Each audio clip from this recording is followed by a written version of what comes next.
The ISIL group has claimed responsibility for a brazen attack on Moscow's Crocus City Hall that killed at least 115 people and injured more than 100.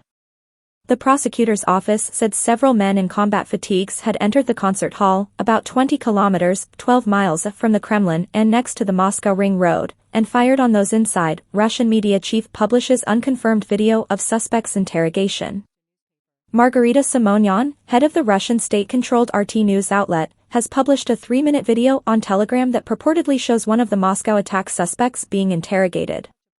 The unconfirmed recording shows the man, speaking in Tajik, saying that he shot people at the Moscow's Crocus City Hall for money. The man said he traveled to Russia from Turkey after being contacted by a preacher's assistant about participating in the attack, for which he was paid 500,000 rubles, $5,400. Russia's FSB security service claims to have arrested 11 people in connection with the Moscow attack, including 4 people who directly participated. Moscow mayor orders financial compensation for relatives of attack victims.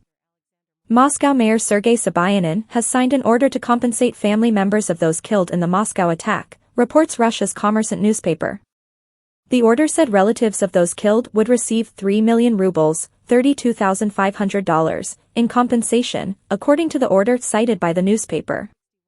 It also said the injured survivors would receive anywhere from 500,000 rubles, $5,400, to 1 million rubles, $10,800, in compensation. Gunmen, who opened fire with automatic weapons at Moscow's Crocus City Hall, also used flammable liquid to set the building on fire, according to Russia's investigative committee.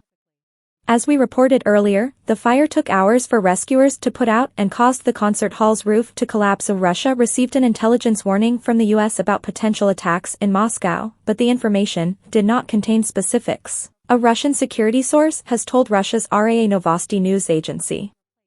After the Moscow attack, U.S. National Security Council spokeswoman Adrienne Watson said the U.S. government had earlier this month passed on intelligence to Russia about a planned terrorist attack in Moscow, potentially targeting large gatherings, to include concerts. It will take rescuers several days to go through all the rubble of the attacked Moscow concert hall, where more bodies have recently been found, says Moscow Governor Andrei Vorobyov.